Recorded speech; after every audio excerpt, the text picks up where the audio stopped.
If you'd asked me 6 months ago whether I'd had burnout, I would have said absolutely not. Because in my mind, burnout was about a complete collapse, getting to the point of complete exhaustion so you can't function anymore, and basically having to stop work, being in a situation where you absolutely are basically forced to stop working and then need to have 6 months off at least to recover. It wasn't that I thought I was someone who wouldn't get burnout or, couldn't possibly happen to me. I think, anyone can get burnout in the right circumstances or the wrong circumstances. And I certainly think doctors are sitting ducks for burnout. So it wasn't that I thought I was immune to getting burnout. I just thought, well, I'm not in a state of complete collapse. I can keep working and keep functioning at a pretty high level. So I thought, well, I don't have burnout then.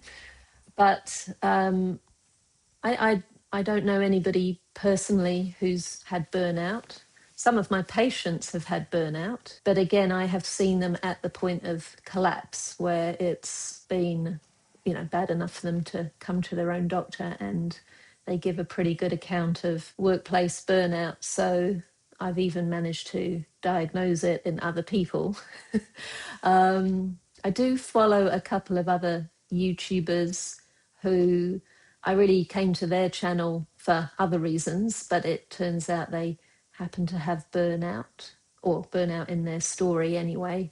Both of them are actually minimalists, and I follow a lot of minimalist channels, quite interested in minimalism, and actually just, I was several videos into their channel before I realized they started talking about their burnout history. And that's almost, I think, how they got started in YouTube, was through having to leave their job and find another avenue for their energies.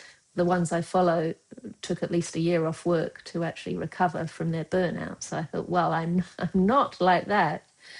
But then last week I had a session with my therapist, which is like professional supervision, as we call it. So all doctors and probably all healthcare professionals should have professional supervision, where you see a counsellor or a psychologist regularly to kind of debrief about work stress and life stress and that kind of thing, to help you keep processing being a doctor and all the things that get thrown at us on a daily basis. So make sure we're coping okay and appropriately. So many doctors do this as a matter of self-care, really, and professional care. So my therapist asked me, Jo, do you think you might have burnout? And I was sort of a bit defensive, really. I was like, oh, well, I don't think so. I thought, well, if this is burnout, I've been burnt out for 10 years. But I thought, well, it can't be burnout, because I'm not at a state of collapse. So I sort of dismissed it rather quickly, and maybe a bit too quickly. And we carried on the session sort of talking about other things. But she's sort of planted a seed in my head, really. And I went away after that session and read up a bit more about it. And I came to realize, after doing some reading, that burnout can be more than, or doesn't have to be, a full-blown collapse. There's certainly a spectrum of burnout, and you can have a mild form of burnout. And there are different types of burnout. So you can be burnt out in one particular area of work and not necessarily other areas. So I sort of have started to question myself a bit more about, whether this is in fact a burnout or a type of burnout picture.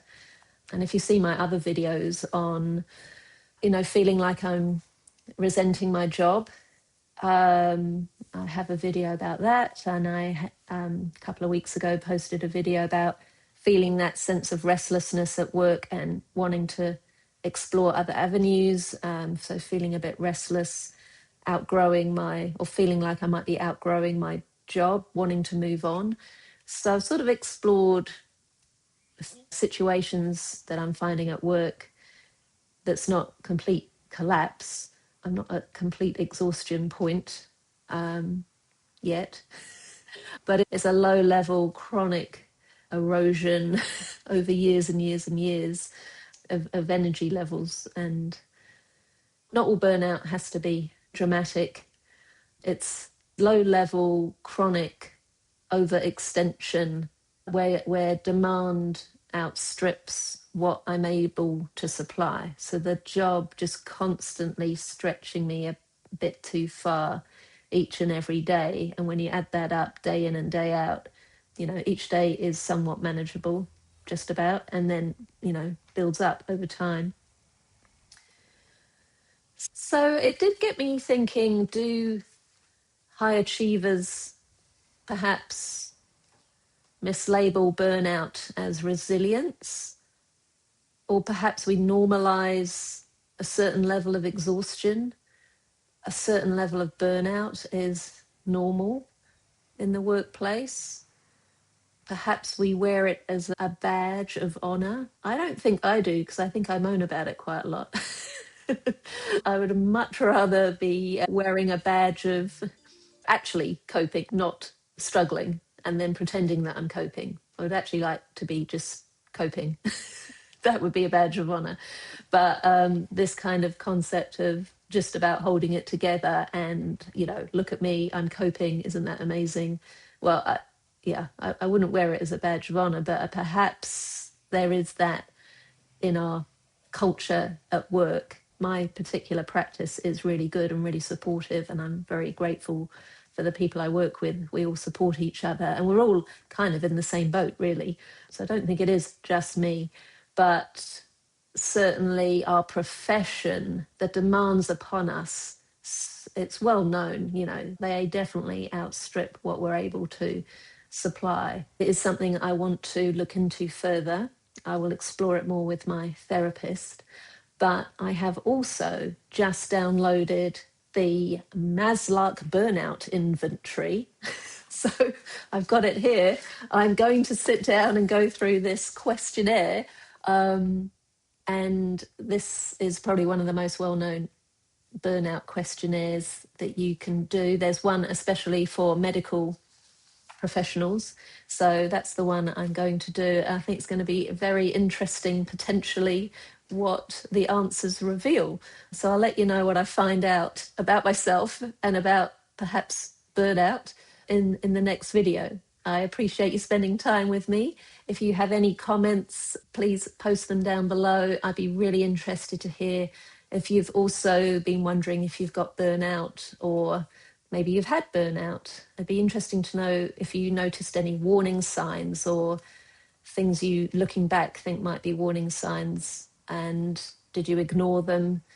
Did you think it was resilience rather than actually maybe what it was a symptom of burnout at the time? But I'd be very interested to know what your experiences are, and perhaps we can learn from one another. So thank you very much for watching, and I'll let you know how I get on with my burnout inventory questionnaire. See you in the next one.